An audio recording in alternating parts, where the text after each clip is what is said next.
A number of years ago when I was in college, I had a history professor, and really the only thing I remember from him as far as learning content in the class is that his name translated means skull in German.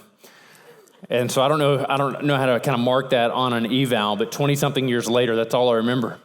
But I do remember one time we were in class, and he was going along, he's lecturing, and it's just kind of wah, wah, wah, wah, wah, wah, wah. I mean, just really insightful stuff, right? And so then all of a sudden, you look up there, and it gets quiet, and he is passed out asleep.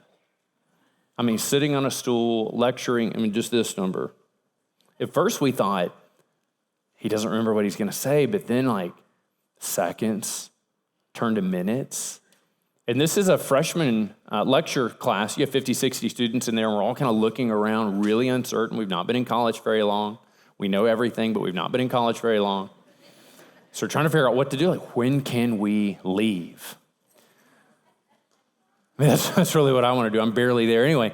And so we go along, and then all of a sudden just picks his head up and just carries on.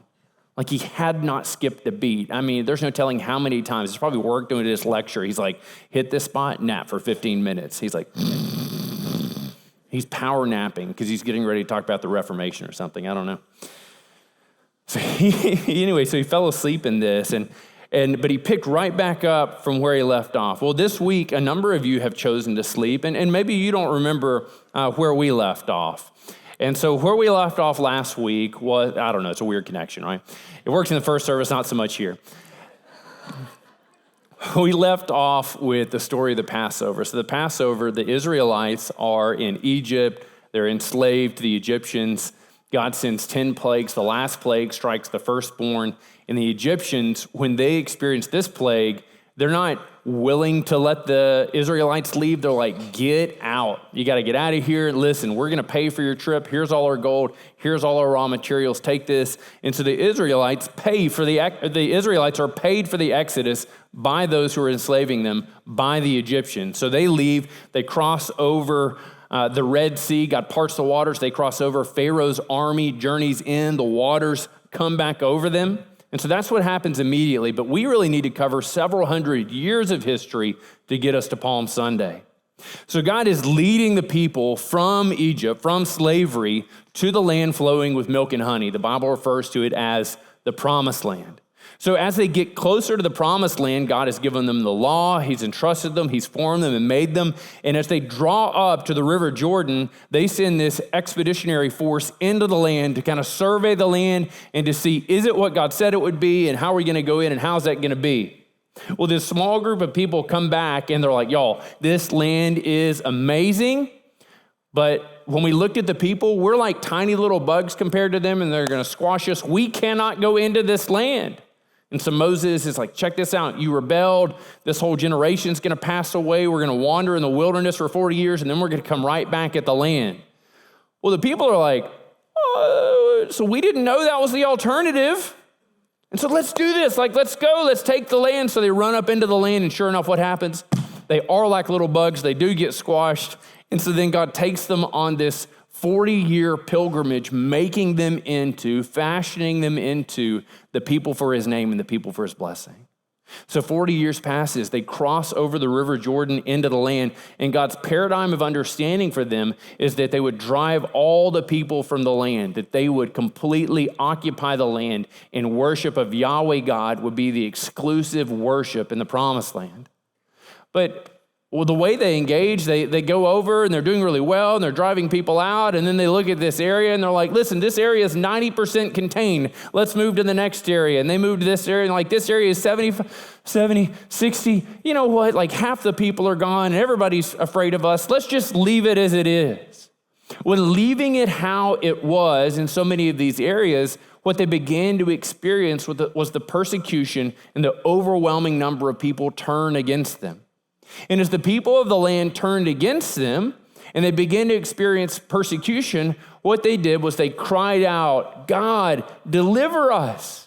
Give us somebody to free us. Give us somebody to deliver us. And so within the book of Judges, we read about these successive deliverers that God would raise up, a number of men and one woman.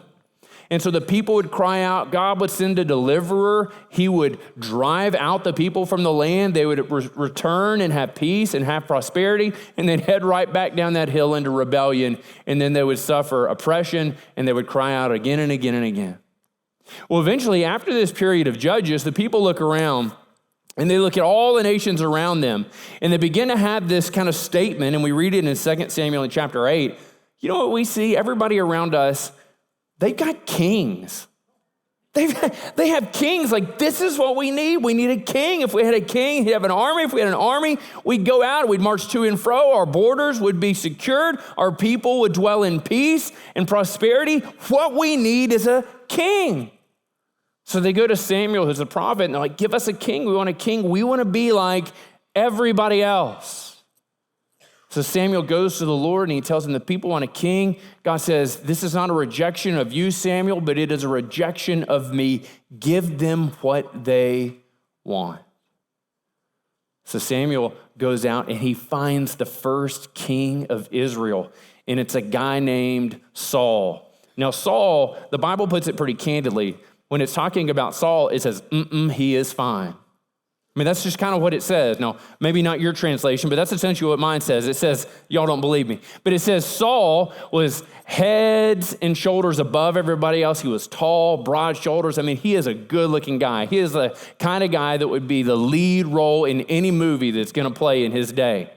And Saul goes out and he marshals an army and he drives people out and he's kind of coming into his own, and he has this sense of like, I've got this under control. So Saul goes out and he has a battle to fight one day, and he's there, and the way that it was supposed to work is the prophet of the Lord was supposed to come and to offer a sacrifice to assure the victory in the war.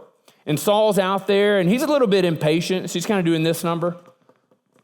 Got the foot tapping going. He's got the foot. You can imagine he's kind of twirling the sword around and saying all kinds of kingly things like, let's go, let's kill him. And then all of a sudden, the prophet's not there to offer the sacrifice. And Saul says, y'all, I have this. I've seen him do it 100 times. Like, I can take care of this. So he offers the sacrifice because essentially he thinks God is a gimmick. If I just do the right things in the right order, everything's okay. So he offers the sacrifice, and because he disobeyed the Lord and he saw God as a gimmick, a lucky rabbit's foot, he loses the kingdom. And the kingdom begins to pass from him to a guy named David. And what we're told about David is that he is a man after God's own heart. He's a shepherd. He's one of the youngest of his siblings. He comes in, and David takes over the kingdom, and under David, we see the kingdom unified. We see the borders expand. We see peace and prosperity brought into the land. David's heart beats for Yahweh God. The Bible sadly tells us when David got a little bit older, when David was living in a king, he began to enjoy what kings enjoy. So David looked out one day and he saw a woman, not his wife, and he wanted to have her. So David took this woman and he forcibly slept with her. He had her husband murdered. And then we see the household of David begin to break up. It begins to disintegrate. And David suffers the consequences for his sin. And God chastises David as a son. He moves in and he restores David. He makes him to face the consequences of his actions, and we see those through the lines of his son. Now, David has a son named Solomon. Now, Solomon, when he is put before God and God says, Solomon, I'll give you anything you want, Solomon has the right answer. He says, Solomon, what do you want? Solomon says, I'll take wisdom for 100, please, Alex. And so God gives him wisdom more than anybody ever had, ever. And to wisdom, he added wealth, and to wealth, he added power.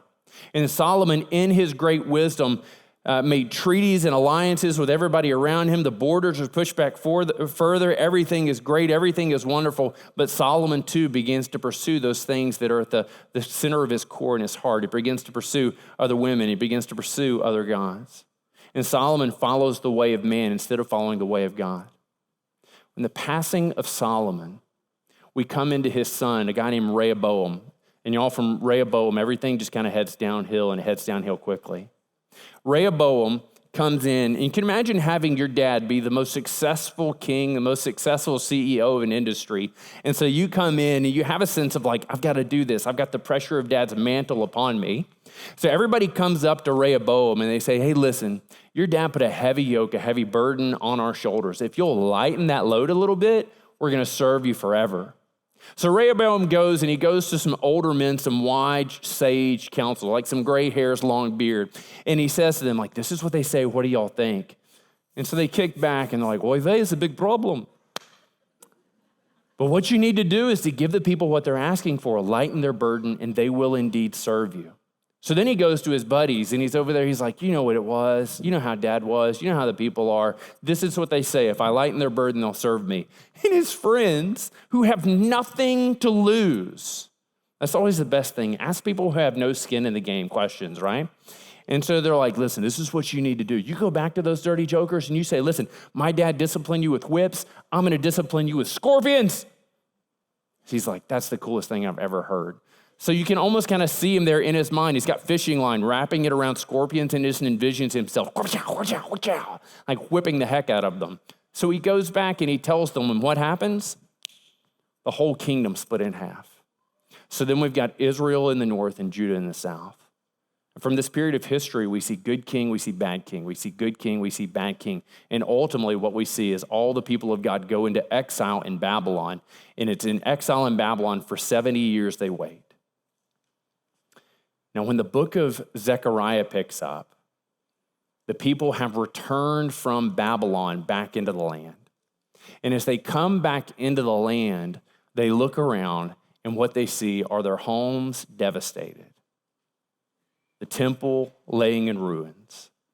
And they recognize that even as they're back in their homes, they have no control over themselves. They have no control over their future. And we pick up the word of the Lord in Zechariah chapter 9 to this displaced people. He says, rejoice greatly, O daughter of Zion. Shout aloud, O daughter of Jerusalem. Behold, your king is coming to you. Righteous and having salvation is he. Humble and mounted on a donkey, on a colt, the foal of a donkey. I will cut off the chariot from Ephraim and the war horse from Jerusalem, and the battle bow shall be cut off. And he shall speak peace to the nations. He will rule, his rule shall be from sea to sea and from river to the ends of the earth. So as we come into this passage, Zechariah is speaking to a people who want to see peace. Zechariah is speaking to a people who want to experience prosperity. They want to experience some sense, some semblance of safety. And so the word here that he opens up with is so incredibly helpful. He says, rejoice and shout aloud. Now, back in chapter 2, in verse 10 of this same book, Zechariah says something really similar, and it's so important for us to catch who he ascribes it to. Look back at chapter 2 and verse 10. He says, sing and rejoice, O daughter of Zion, for behold, I come and I will dwell in your midst. Everybody say, declares the Lord. So who's saying this? It's the Lord. What's he going to do? He's going to dwell in their midst. And what's he telling them to do? He's telling them to praise him. He's telling them to lift his name high. So what we read here, he says, rejoice. Like sing out loud, get excited about this. O daughter of Zion, O daughter of Jerusalem, shout aloud. And then he says, behold, your king is coming to you. So what we expect is that he would say, look, because I'm coming to you, I'm going to dwell in your midst. But God chooses to come to them, to dwell in their midst by access, by the person of this king. So their minds are just saying, okay, so how's this going to work? Like he's going to come, he's going to dwell in our midst, he's going to do it with a king. Oh, he's going to be so powerful. He's going to be amazing. He's going to set all these things right. The Babylonians better take notice. They better tremble in their boots because our king is coming. What is he going to do? What's he going to be like? Look at the first thing he says. He says, your king is coming to you. Righteous and having salvation is he. So when he's describing this king, this one that they make up in their mind, oh, he's so powerful, oh, he's so majestic, oh, he's so amazing. What is he going to look like? The first thing he does, he describes him in terms of his moral perfection. He says he is righteous. He's holy before God. When they looked at Saul, he looked like a king. When they looked at David, they saw one who was a hard worker. They saw one whose heart beat for him.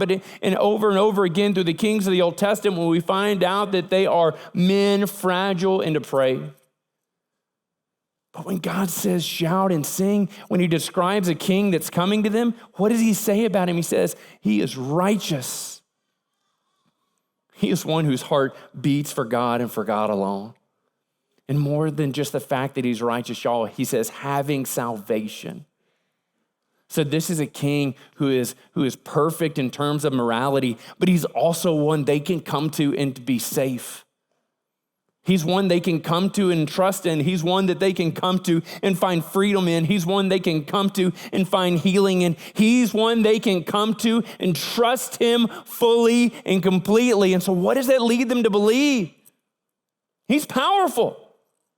And as one who is powerful, as one who should come in there and have all power and all majesty, what would they expect? They'd expect this fabulous retinue. They'd expect an amazing parade, trumpets, war horses, chariots. And what do they find?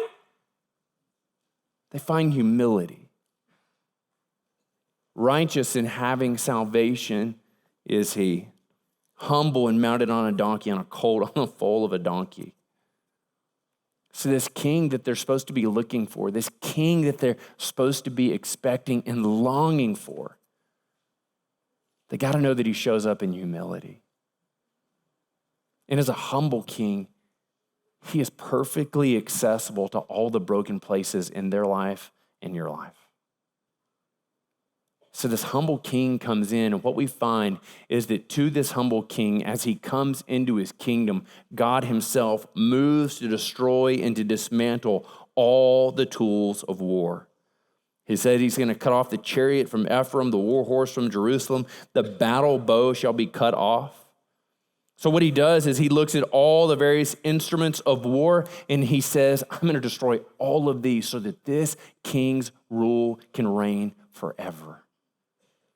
So that this king, when he comes into his rule, he doesn't have to rule by force. He doesn't have to rule by destroying those around him. His rule, what does it say next? He will speak, everybody say peace. He will speak peace to the nations. Isaiah 2 and verse 4 gives us a picture of this peace. It says, he shall judge between nations and decide disputes for many peoples, and they shall beat their swords into plowshares and their spears into pruning hooks. Nation shall not lift up sword against nation, neither shall they learn war anymore. This king is coming to bring peace. This king the Bible speaks of in Isaiah 9 as the Prince of Peace. And this king and his rule, Zechariah goes on and says, his rule shall be from sea to sea and from river to the ends of the earth. This king's rule is unending. This king's rule is everlasting. Now, Zechariah 9, 1 through 8 gives us a picture of all of Israel's enemies being defeated, but not by Israel. Historically, we know that what Zechariah is writing about there is Alexander the Great. And Alexander the Great goes in and he marches all over the place and he sets up a new order. And from that order, in some sense, comes about the Roman Empire.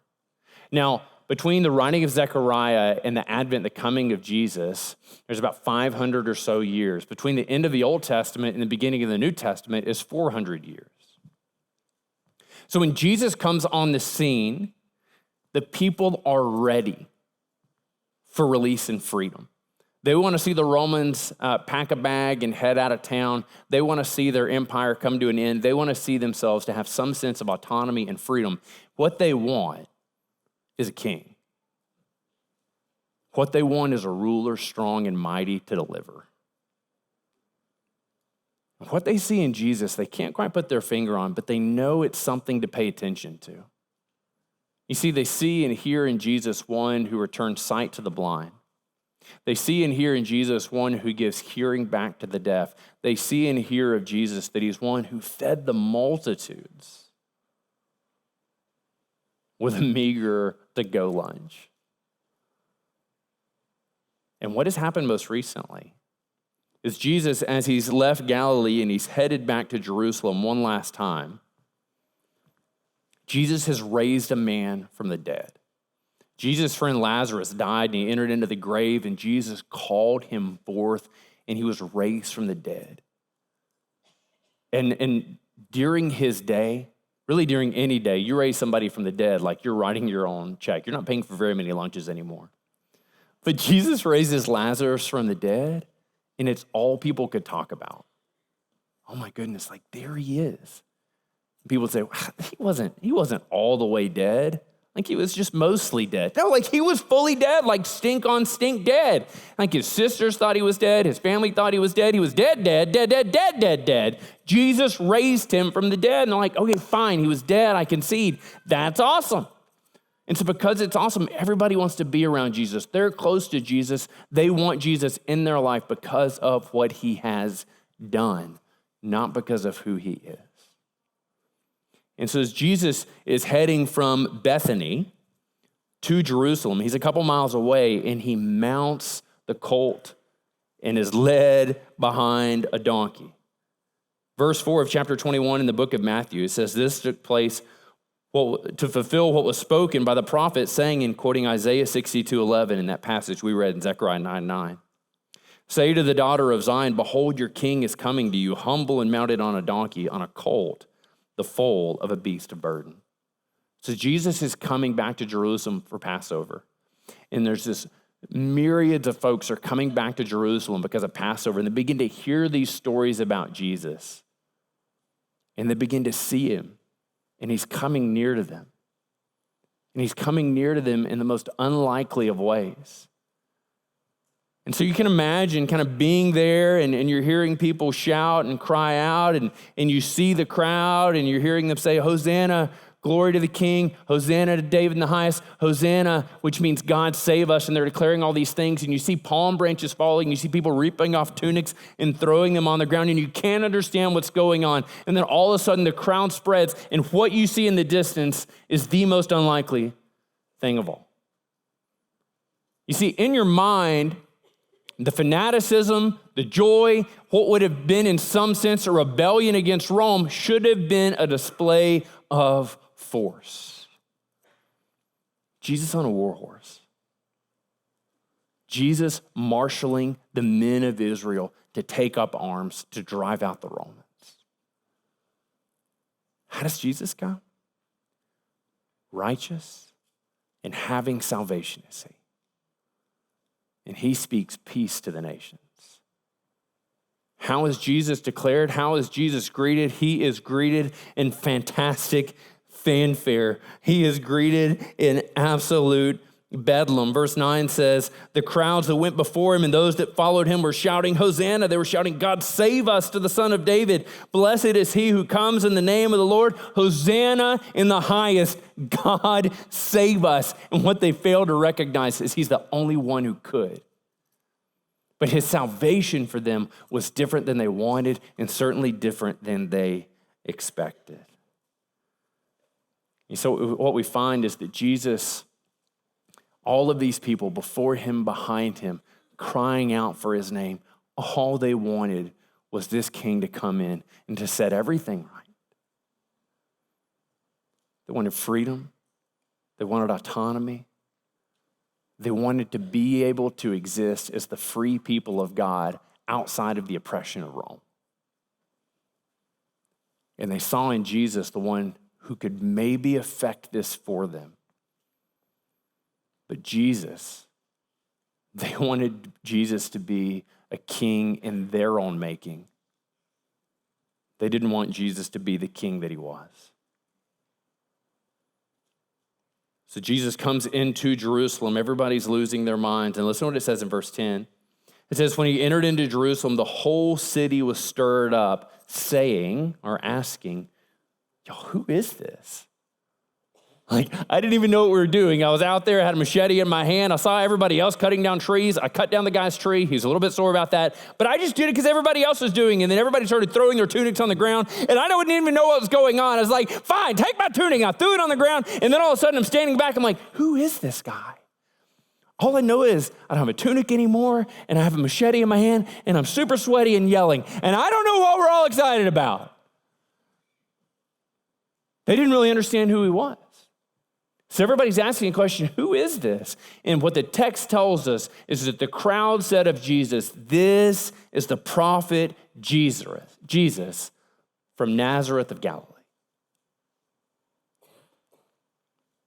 It wasn't this is the Son of God. It wasn't this is the Messiah. It wasn't this is the King. It was this guy's a prophet. I'm not sure why we were so excited. See, Jesus comes as the king that he is, not the king that we would have him to be. They wanted this king that would come in on a war horse and drive out their enemies. But what they got instead was a righteous king who had salvation in his hand. And the pathway for Jesus to ascend to the throne was the path of death. You see, Jesus didn't ascend to his throne by overcoming the Romans, by deposing the emperor. Jesus ascended to his throne. Jesus is crowned the high king of heaven because he took upon himself the penalty and the punishment for your sin and mine. See, the amazing thing is that Jesus is there before these people and they're losing their minds. They're so excited. They're screaming. They're crying. They're chanting. They're cheering. And what's hard for us to imagine and to rationalize and to reconcile is some of those same people cheering for Jesus, Hosanna, Hosanna in the highest, or some of the same 5 days later yelling, crucify. When he did not prove to be who they wanted him to be, they moved from cheering to jeering. They moved from shouting his name and cheering for him to cheering against him and calling for his death. Sometimes we have a hard time reconciling how those could be the same people. I think when I think about it, don't we do some of the same things? Don't we do some of the same things? So we want Jesus to come into our life, and we want him to remove the consequences for our actions. We know that we are forgiven for our sins, but we want the consequences of those same sins removed.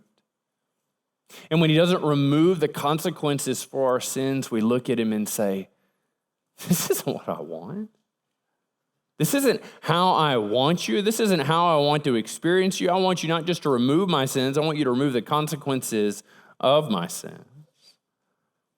We come into relationship with Jesus, and what we want of Jesus is for him to make all of our paths straight. Simply put, we'd say, man, we want him to give us a life of ease and comfort. But our life is sometimes full of ease and comfort, but more often than not, because we live in this world ravaged by sin, what we experience is the negative impact of death and decay, the death and decay of relationship, the death and decay of our health, our stability, our income, our families.